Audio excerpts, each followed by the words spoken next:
several Filipino nationals have been arrested and detained early today, 28th of March 2025, for suspected unauthorized political demonstration in Qatar. Ayan na nga ba? Sinasabi natin. Nakakalungkot yan. Alam niyo kung bakit? Kasi yung mga Pilipino na yan, mga OFW yan. Nagpunta sila ng Qatar para magtrabaho. May pamilya yan dito sa Pilipinas na umaasa sa kanilang trabaho. Ngayon, baka ma-deport pa sila. Baka. You don't know. Sana magawa ng paraan ng ating gobyerno. Sabi ni Sara, nandoon siya sa Hague para tugunan ang kanyang mandato na sumuporta sa mga Pilipino at tulungan silang makalaya bilang vice-presidente. Nandun, yun ang sinabi niya kasi ayaw niya umuwi ng Pilipinas.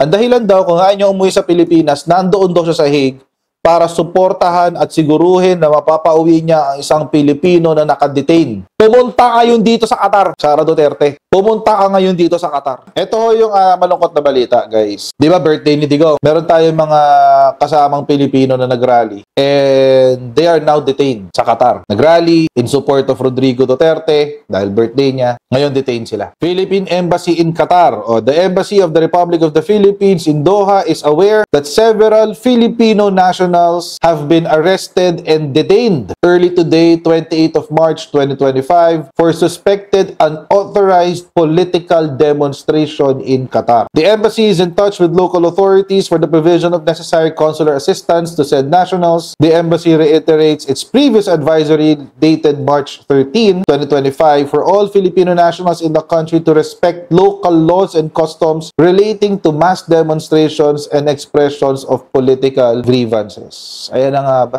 Sinasabi natin. Nakakalungkot yan. Alam niyo kung bakit? Kasi yung mga Pilipino na yan, mga OFW yan. Nagpunta sila ng Qatar para magtrabaho. May pamilya yan dito sa Pilipinas na umaasa sa kanilang trabaho. Ngayon, baka ma-deport pa sila. Baka. You don't know. Sana magawa ng paraan ng ating gobyerno. Yan ang sinasabi natin eh. Yan po yung sinasabi natin kahapon pa. Huwag nyo hong isugal ang inyong hanap buhay. Huwag nyo hong isugal ang inyong buhay para lang kay Rodrigo Duterte. Hindi ho niya deserve yan. Parang awa nyo na. Hindi ho niya deserve yan. At huwag nyo isisisi yan kay Bongbong Marcos, kay Presidente. Huwag nyo isisisi sa kanya. Kasi kayo ho ang nag-organize, kayo ang nagplano, kayo ang nag-execute. Ngayon, ang sasalba sa inyo ay ang Administrasyong Marcos. Tingin nyo, pupuntahan kayo ni Sara? Di ba sabi ni Sara? Sabi ni Sara, nandoon siya sa Hague para tugunan ang kanyang mandato na sumuporta sa mga Pilipino at tulungan silang makalaya bilang vice-presidente. Nandun, yun ang sinabi niya kasi ayaw niya umuwi ng Pilipinas.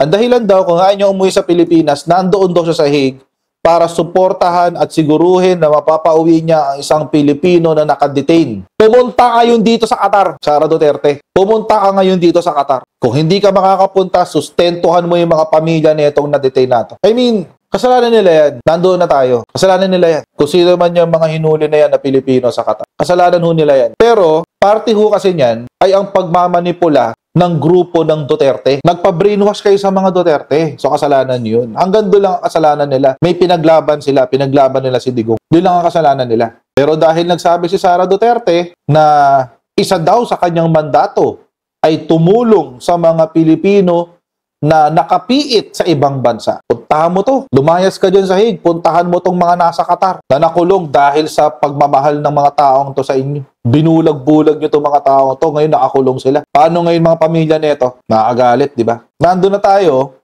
Nakasalanan nila yan. Hindi sila nag-isip. Nandun na tayo. Gets na natin yun. Pero wag na nating dagdagan pa yung let us not add insult to injury. Alam na nila yan na nagkamali sila.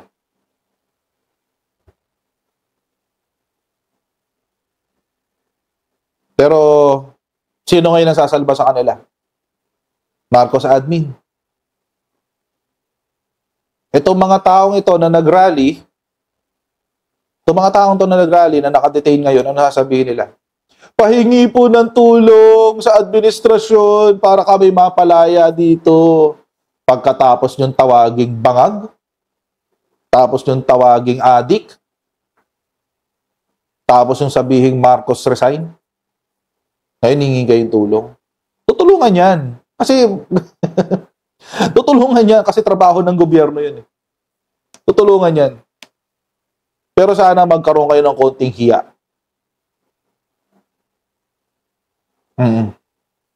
At kapag hindi pumunta dyan si Sara Duterte, pag hindi niya tinulungan yung mga yan, hindi niya personal na puntahan itong mga nakadetain na to. Siya mismo kasi nandun siya mismo sa tatay niya At ang palusot niya tumutulong lang daw siya mapauwi ang isang Pilipino. Tulungan mo mapauwi itong mga to. At mapabalik sa trabaho nila. Kaya mo? Tulungan mo. Total naman, binobroadcast mo na nandiyan ka para ipaglaban ang karapatan ng mga Pilipino na nakadetain abroad. Galingan mo Ilan yung naaresto? Hindi natin alam. Ito lang ang nilabas ng Philippine Embassy sa Qatar. Verified account yan. Baka sabihin ng mga DDS vloggers, fake news. Verified badge yan. Verified account yan ng Philippine Embassy.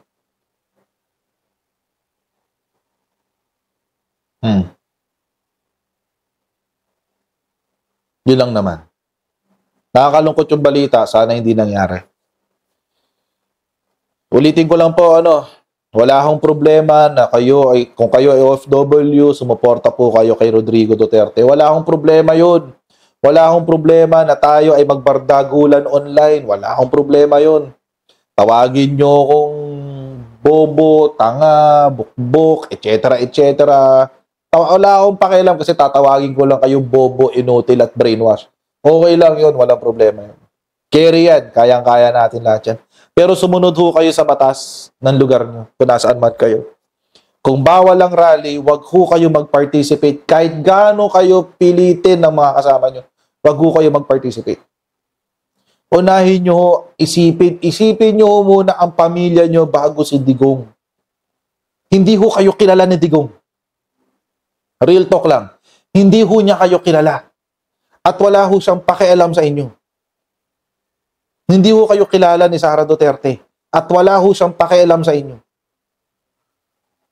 Ang pakialam lang ni Sara, yung tatay niya at saka yung mga sundalong namamatay sa Pilipinas para makapag-grandstand siya.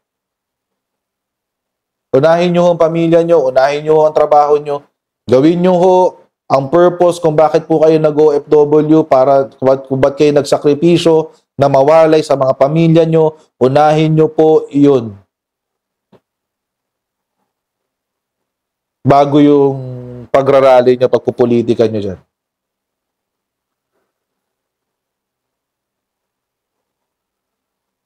Unahin nyo pamilya nyo.